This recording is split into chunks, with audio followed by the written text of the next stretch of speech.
So today we're taking a look at Apple's latest flagship smartphone, the iPhone X, the 10th anniversary edition of the iPhone. I have it right here in my hand, so we're going to take a look at it. Let's get into it.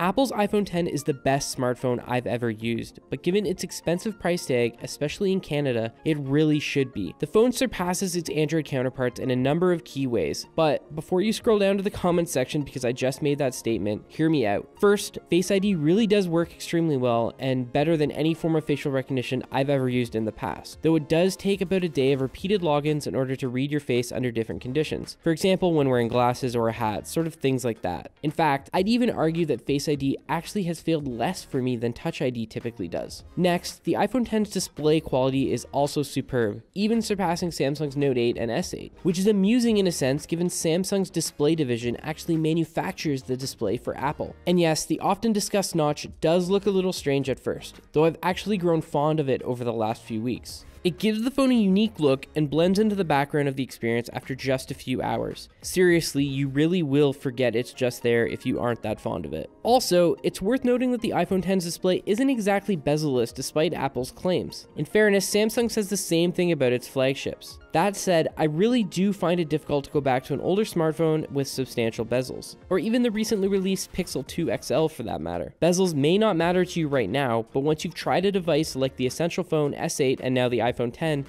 it really feels like a step backwards when you pick up an older smartphone. Design-wise, I also understand why the iPhone X's aesthetic may be divisive to some. It features a look that's designed to be a throwback to the classic iPhone 3GS, which makes sense given the X is positioned to be a 10th anniversary device by Apple. Some have shown the smartphone to feel this makes the iPhone X look a little tacky, but I'm actually quite fond of the sort of aluminum rim that runs around the phone.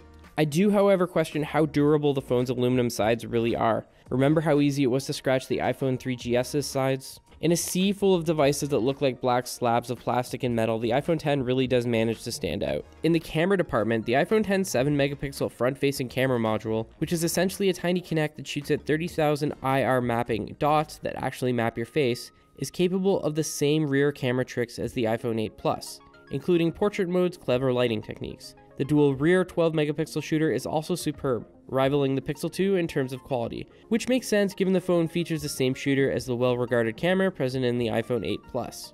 I'm also shocked at how much fun I've had with Animoji, an iPhone X exclusive feature I initially passed off as silly and a waste of time.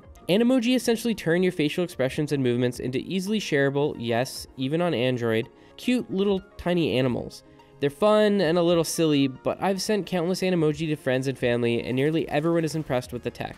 Moving forward, I'm excited to see where app developers take the iPhone X's front camera module, and hope we see more compelling apps in the future. Performance-wise, I'm also impressed with the iPhone X. I've run into zero issues related to slowdown or lag thanks to Apple's A11 Bionic chip, the same processor that's featured in the iPhone 8 and 8 Plus. The biggest issue with the device for many will be actually being able to get their hands on it, especially in Canada. While pre-orders for the iPhone X have been fulfilled for the most part, it looks like buying Apple's ultra-high-end smartphone device is going to be difficult this holiday season. You could also argue that beyond the nearly bezel-less display, Face ID, and Animoji, the device isn't a monumental upgrade over the already solid iPhone 8. Still, I haven't found any significant fault with the device so far beyond its hefty $1,319 Canadian price tag. So that's it. This is my review of the iPhone X, Apple's 10th anniversary device.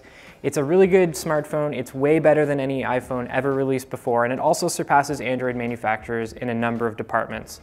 Make sure you check out the full review on MobileSyrup.com, and also subscribe to this channel, like this video, and that's it. Thanks for watching.